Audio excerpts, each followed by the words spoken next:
Olá, gente querida e amiga do canal Paz e Bem, gente querida e amiga da Pós TV 247.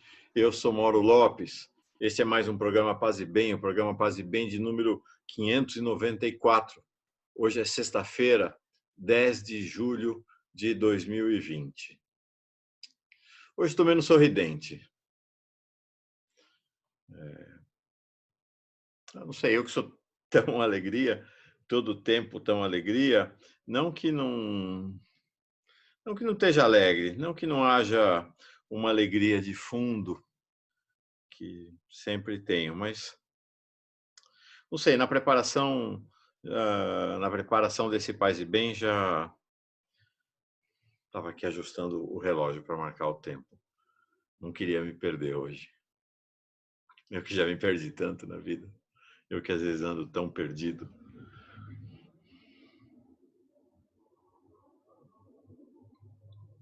Talvez perder-se seja algo que a gente deve exercitar na vida. Não sem sofrimento, mas não sem marcas, não sem cicatrizes. Mas todo mundo se perde e a gente busca se encontrar. Como eu dizia, fiquei bem tocado na preparação desse Paz e Bem. Na verdade, eu ando muito tocado porque aconteceu na minha vida. A Cristiane aconteceu na minha vida, a Thaís aconteceu na minha vida, o Lúcio aconteceu na minha vida. E eles invadiram a minha vida e abriram meu coração para a realidade dos povos indígenas no Brasil, dos povos originários, neste momento particular, nesse momento em que o processo de genocídio que o domínio branco estabelece aqui desde a chegada, desde que os primeiros europeus invadiram esta terra e pisaram nas praias desse território, se estabeleceu. Desde esse momento, estabeleceu-se um genocídio que não mais parou e prossegue agora, parecendo que o poder branco, nesse momento enfeixado na mão dos neonazistas, quer caminhar para o que os nazistas, não os nazistas originais, chamaram de solução final, que é a destruição por completa de um povo, né? No caso lá dos nazistas originais do povo judeu, no caso dos neonazistas aqui, a destruição completa dos povos originários desse país. Mas aí eu conheci a Cristiane Julião Pancararu, lá da aldeia Brejo dos Padres, em Pernambuco, como ela sempre diz, nome que quem deu foram eles, não fomos nós. A Thaís Campos, lá do Rio Grande do Norte, do povo potiguara, povo de luta. E o Lúcio, vou tentar falar o nome dele aqui. Ele diz que ele é conhecido como Lúcio Chavante, mas o nome dele mesmo é Lúcio Aueteroa, lá do Mato Grosso. Ele que é secretário da Federação dos Povos Originários, dos Povos e Organizações Indígenas do Mato Grosso, a FEPOINT. Eles todos aconteceram na minha vida.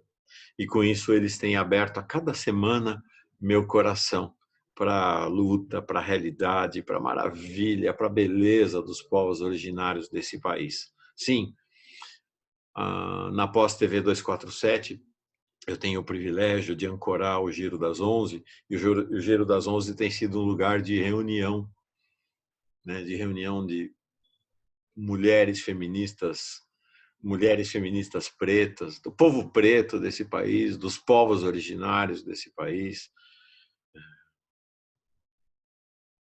da beleza da gente LGBTQI+. Agora, nesta sexta-feira, vamos ter uma interação com a Lucimara, e aí o povo cigano também vai invadir o espaço do Giro das 11, aqui na Pós TV 247, sim, porque aqui é Paz e Bem e aqui é 247 também.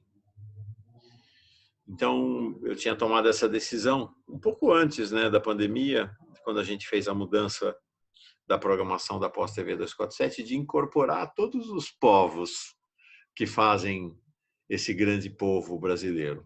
Cada povo com a sua particularidade, com a sua história, com o seu sofrimento, com a sua luta, com a sua discriminação, com o seu preconceito, com o preconceito que sofrem do poder branco, patriarcal, machista do país.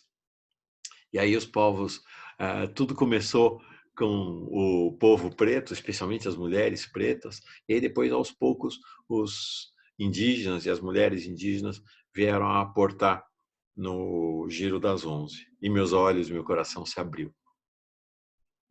Então, na voz, na beleza, no cachimbo da Cristiane Pancararu, na delicadeza e assertividade da Thaís Potiguara, na sensibilidade extrema, na serenidade do Lúcio Chavante, estou arranhando de maneira ainda muito superficial, mas ao tempo mesmo muito profunda, porque estou com cada um deles, né?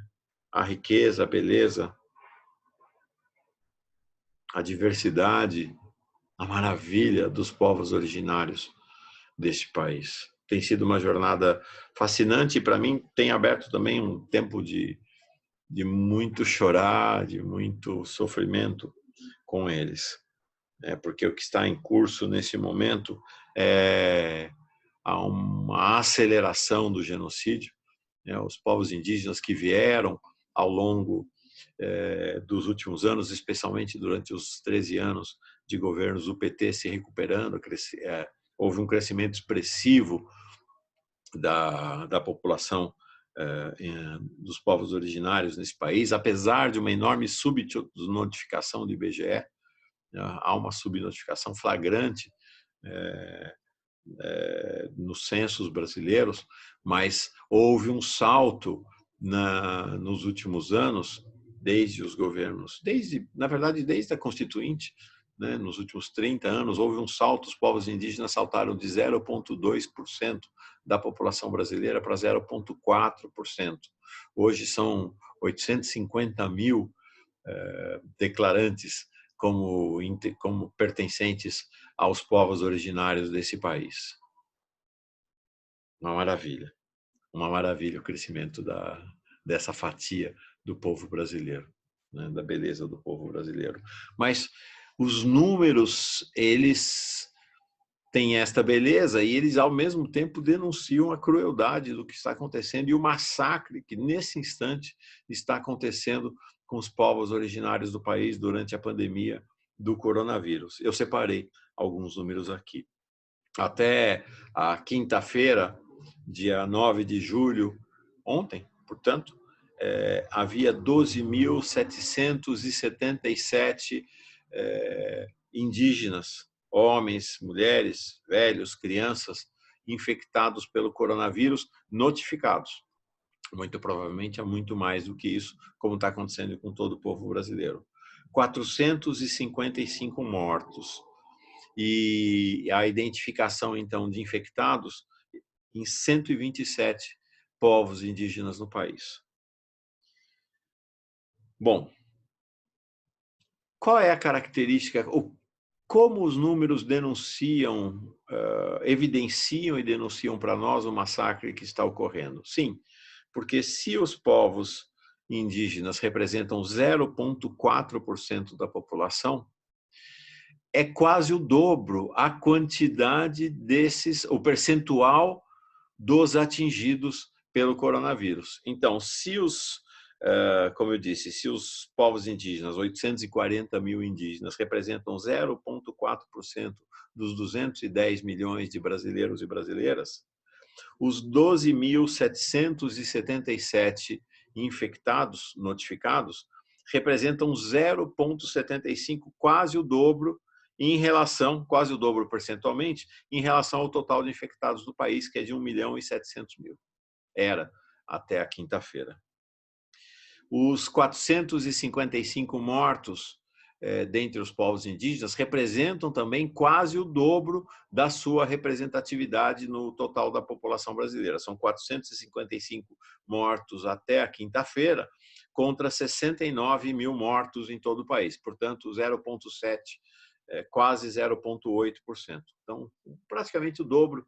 A representação dos povos indígenas no total de infectados e mortos é o dobro da representação deles na população brasileira. Ou seja, os povos indígenas, a situação com os negros não é muito diferente. A situação com os negros, a situação das periferias não é muito diferente. Então, o peso da pandemia está recaindo sobre as costas dos mais fragilizados. Não apenas isso. Há uma intencionalidade no massacre da parte do governo neonazista de Jair Bolsonaro. Há ações concretas para levar os povos indígenas a um novo massacre. Há um desejo de extermínio completo dos povos indígenas do país. Eu explico. Pode parecer incrível que a crueldade chegue a tanto, mas a tal cloroquina, esse remédio cuja eficácia contra o coronavírus não foi comprovada, ao contrário, todos os indícios apontam para a ineficácia dele no tratamento do coronavírus. Tanto que em vários países a própria OMS determinou a suspensão das pesquisas por conta do risco que aqueles que se oferecem como cobaia para o uso da cloroquina correm com a sua ingestão. Então, apesar disso, isso é reconhecido pelo próprio Bolsonaro, é importante que se diga. Porque o Bolsonaro faz essa propaganda da cloroquina, mas está fazendo exame eletrocardiograma 2 vezes por dia com medo de morrer pelo medicamento. 2 vezes por dia ele faz o eletrocardiograma num percentual muito acima daquilo, inclusive, que é recomendado pela Sociedade Brasileira de Cardiologia, que indica que para fazer o acompanhamento deve-se fazer o eletrocardiograma no primeiro dia, quando se começa a tomar cloroquina, para quem está se tratando com ela, contra o coronavírus, no terceiro e no quinto dia. O Bolsonaro faz 2 vezes por dia. Está cercado, ele está morrendo de medo. Está morrendo de medo dos efeitos que a cloroquina pode ter sobre ele. Então, portanto, este governo sabe que a cloroquina pode matar, que a chance de morte é muito grande. A cloroquina é um medicamento, a hidroxicloroquina, é um medicamento usado para o combate à malária. Então, as populações indígenas, especialmente do norte do país, conhecem a cloroquina no combate à malária. O que está acontecendo? O governo Bolsonaro, em Roraima, na reserva Raposa Serra do Sol, ocupada por 5 povos indígenas diferentes, e entre os Yanomami, está distribuindo cloroquina para combater o coronavírus, não para a malária. Isso foi reconhecido pelas próprias autoridades médicas que atendem esses povos. É para matar mesmo, o objetivo é matar. Mais ainda, foi aprovado um projeto de lei, primeiro na Câmara, depois no Senado, na Câmara no final de maio, no Senado agora em junho, de considerar que os povos indígenas, os quilombolas e os povos tradicionais são os mais fragilizados diante da pandemia e que merecem, portanto, uma atenção especial do Estado brasileiro. Merecem um tratamento ainda mais, mereceriam, na verdade, um tratamento ainda mais assertivo para auxiliá-los no combate à pandemia. Pois o Jair Bolsonaro vetou. Vou dar poucos exemplos do que ele vetou. O projeto de lei aprovado, então, na Câmara e no Senado, previa que se fornecesse água potável para as aldeias e as comunidades quilombolas e dos povos tradicionais. Por quê? Como explicou no 247, no Giro das 11, o Lúcio Chavante, as aldeias, em muitos casos tem água, mas a água está completamente contaminada pela ação da indústria de agrotóxicos.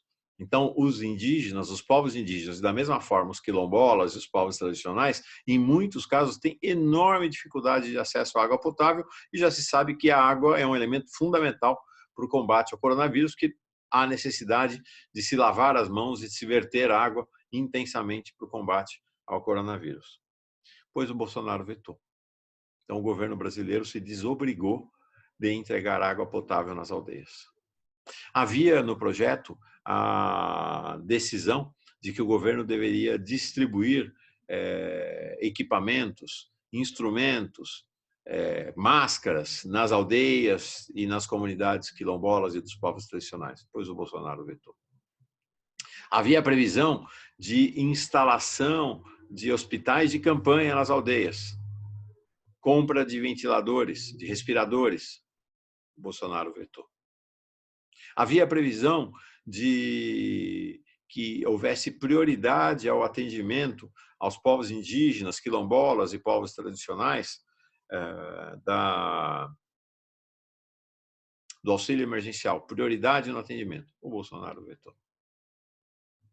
Então, é assim, é intencional.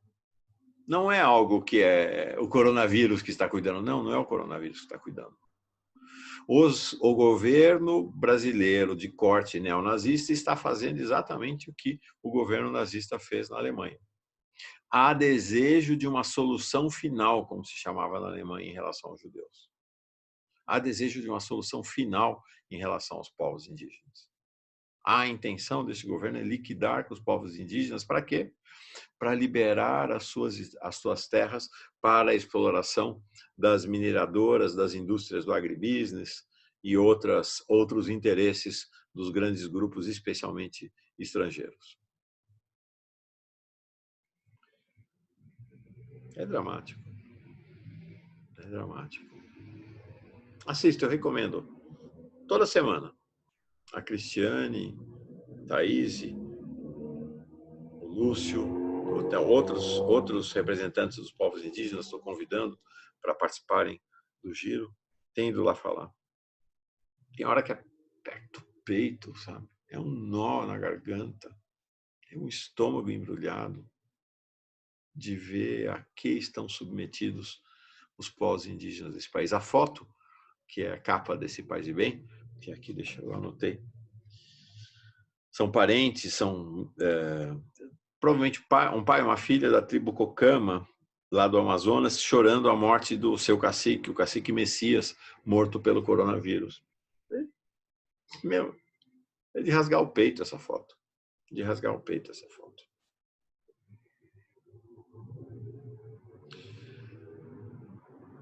A minha pergunta para você e para mim mesmo, e é uma pergunta que é um grito para todo o Brasil, é: o que será desta terra sem os povos indígenas? Nós estamos liquidados como humanidade, como brasilidade, no sentido de humanidade que habita esta porção do planeta. Nós estamos liquidados. Porque quem é que nos ensinou, quem é que nos ensina que tudo é gente, que tudo é natureza, que nós, seres humanos, somos ou deveríamos ser parte integrante da natureza? Para os povos indígenas não há uma separação entre eles, os povos, e cada um deles. E cada uma das pessoas, dos 200, eu falei aqui, são quase 200 povos indígenas no país. Não há separação entre os povos indígenas e a natureza. Não há separação entre nós e a natureza, e nós somos todos parte, estamos todos imersos nesse ambiente chamado natureza, nesse multiverso maravilhoso. Quem é que vai dizer para nós que o sol, a lua, as águas dos rios, as águas dos oceanos, as árvores, as plantas, os animais são gente? Que todos nós somos parte desse mesmo lugar chamado terrenalidade, que nós, mais do que humanos, somos terranos. Quem vai dizer isso para nós? se os povos indígenas forem extintos, forem exterminados da face dessa terra, como quer Bolsonaro e o poder neonazista no país. Nós estaremos perdidos como projeto de uma nação, país, solo, terra, ar, de solidariedade e utopia, e desejo, e alegria. Não dá para não chorar.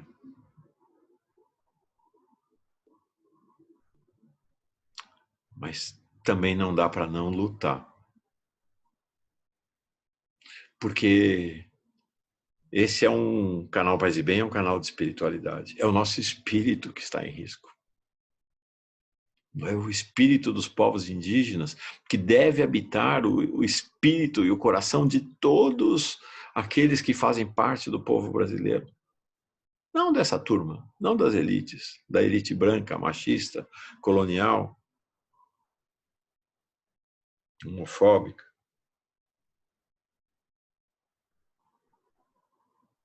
Gente desalmada. Mas nós, é do nosso espírito que eu estou falando.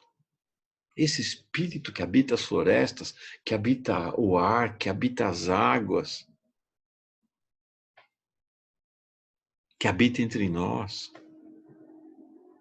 Esse espírito vai embora se os povos indígenas forem exterminados pelos neonazistas brasileiros. Então, tem que chorar, tem que chorar. Mas a gente tem que se levantar e lutar. E tem que levantar e rezar e chorar e ficar de pé e cerrar fileiras.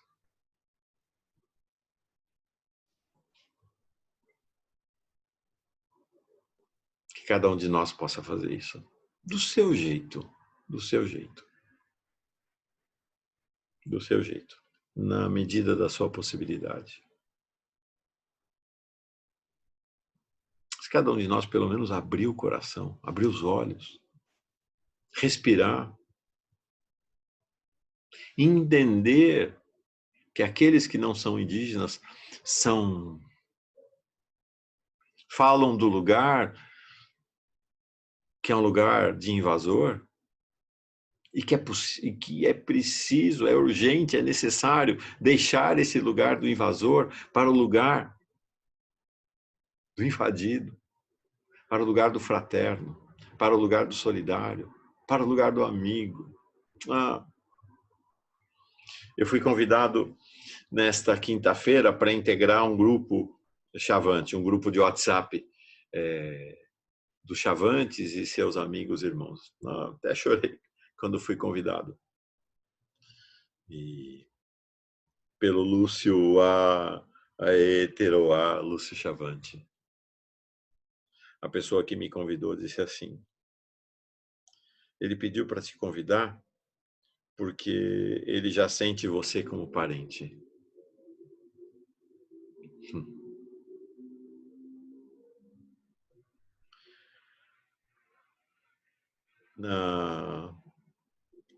No Giro das 11, ele contou assim, foi muito emocionante, que ele tá com cabelo curto assim, sabe? Cabelo curtinho. Preto, cabelo preto, curtinho. E ele falou, esse não é meu cabelo. Eu tenho muito orgulho do meu cabelo que desce liso pelos meus ombros, mas esse não é meu cabelo. Mas o povo Chavante tem uma tradição que é de cortar o cabelo quando os parentes morrem.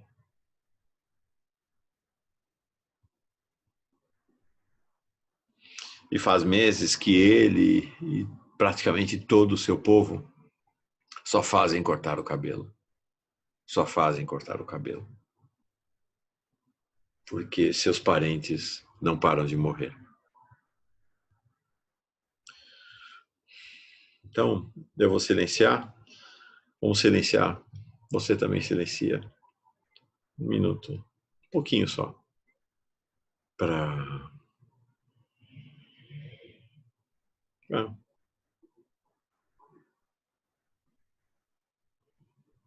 Para abrir meu coração, o seu coração, abrir meu olho, o seu olho.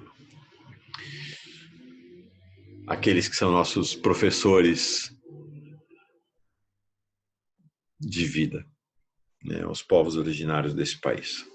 Então, um minutinho de silêncio. Eu vou fechar meus olhos, fecho os seus, vamos respirar profundamente.